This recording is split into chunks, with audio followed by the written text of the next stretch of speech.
தேசிய கல்விக் கொள்கையை அமல்படுத்த மாட்டோம் என்று மாற்றியமைக்கப்பட்ட புரிந்துணர்வு ஒப்பந்தத்தை தமிழ்நாடு அரசு வழங்கியதாக குறிப்பிட்டு முதலமைச்சர் மு க ஸ்டாலினுக்கு மத்திய கல்வி அமைச்சர் தர்மேந்திர பிரதான் எழுதிய கடிதம் வெளியாகியுள்ளது.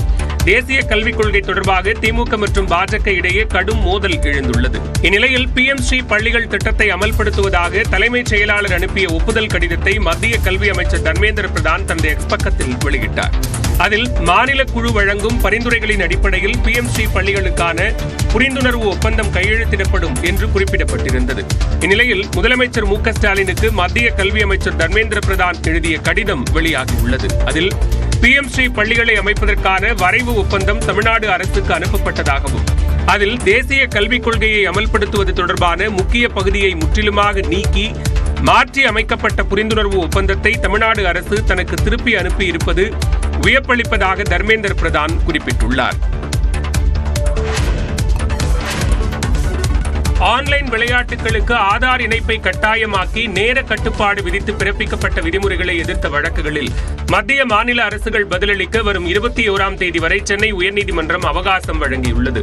தமிழ்நாட்டில் ஆன்லைன் விளையாட்டுகளை முறைப்படுத்த கடந்த 2022ஆம் ஆண்டில் ஆன்லைன் சூதாட்ட தடை மற்றும் ஆன்லைன் விளையாட்டுகள் ஒழுங்குமுறை சட்டம் இயற்றப்பட்டது. இதனை எதிர்த்து தாக்கல் செய்யப்பட்ட வழக்குகளை விசாரித்த சென்னை உயர்நீதிமன்றம் அதிர்ஷ்டத்தை மையமாக கொண்ட ஆன்லைன் விளையாட்டுகளை தடை செய்தது செல்லும் என தீர்ப்பளித்தது. அதே சமயம் திறமை அடிப்படையிலான ஆன்லைன் விளையாட்டுகளான ரம்மி, போக்கர் உள்ளிட்டவற்றை தடை செய்த பிரிவுகளை ரத்து செய்தது.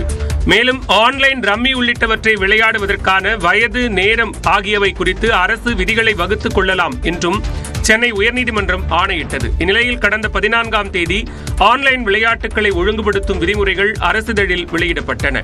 அதில் ஆன்லைன் விளையாட்டுகளை விளையாட ஆதார் இணைப்பு கட்டாயம், நள்ளிரவு 12 மணி முதல் அதிகாலை 5 மணி வரை விளையாட்டுக்கு யாரையும் அனுமதிக்க கூடாது என்பன உள்ளிட்ட கட்டுப்பாடுகள் விதிக்கப்பட்டன.